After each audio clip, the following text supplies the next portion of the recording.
শিক্ষা, চিকিৎসা সহ বিভিন্ন জরুরি প্রয়োজনে মহিলাদেরকে গ্রাম থেকে শহরে যেতে হয়। শহরে মহিলাদের জন্য সালাত আলাদা জায়গা না থাকা, যদি একান্ত অনিচ্ছা সত্ত্বেও সালাত ছুটে যায় তাহলে গুনাহ হবে কি না? যদি গুনাহ হয় তাহলে এর সমাধান কি?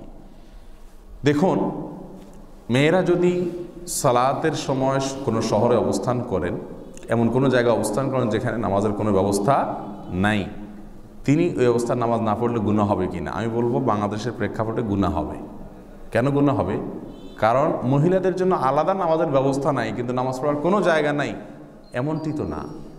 আমি আমার পরিবার নিয়ে এরকম বহু জায়গায় পড়েছি যে নামাজ পড়ার মতো কোনো ব্যবস্থা নেই। সেখানে একজন দোকানদারকে গিয়ে যদি আপনি বলেন যে ভাই, আমার ওয়াইফ 2 রাকাত নামাজ পড়বে, 4 রাকাত মাত্র নামাজ পড়বে আপনার দোকানের একটা পাশে, কোনো দোকানদার মানা করবে? কি বলেন? মানা করতে পারে কোনো দোকানদার? যদি বলেন যে খুব বেশি ব্যস্ত, কয় দোকানদার ব্যস্ত থাকবে? একটা না একটা একটু খালি হলে আপনি পাবেন। বাংলাদেশে আলহামদুলিল্লাহ মানুষ আপনাকে নামাজ পড়ার সুযোগ দিবে না 4 মিনিট। মহিলা মানুষ, এরকম মানুষ খুব কম আছে। আমি এরকম ব্যক্তিগতভাবে বহু জায়গায় নামাজ পড়াইছি আমার ওয়াইফকে, আম্মাকে।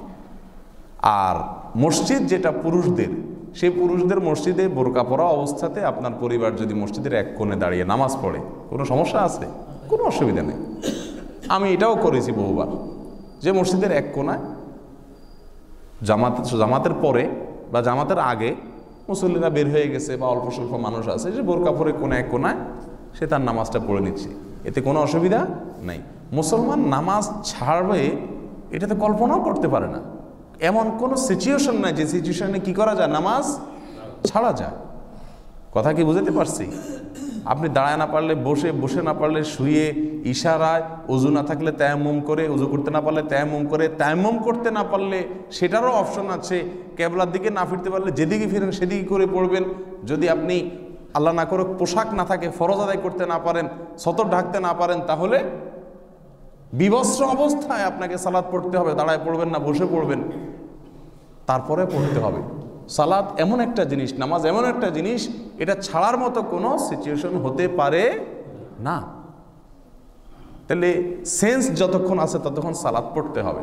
সেজন্য কোনো মহিলা মানুষ, কোনো মেয়ে মানুষ ডাক্তারের কাছে গেছেন, মার্কেটে গেছেন, কোনো জায়গা থেকে আরেক জায়গায় যাচ্ছেন, শহর পার হচ্ছেন, নামাজ পড়তে পারবেন না, এটা হতে পারে না। কোনো না কোনো ওয়ে বাইর করতে হবে। যদি এমন কোনো ওয়ে বাইর হয় যে আসলে কোনো ওয়ে বাস্তবিক অর্থেই নাই, এরকম যদি হয় তাহলে সেক্ষেত্রে তার কথা ভিন্ন হতে পারে ইনশাআল্লাহ।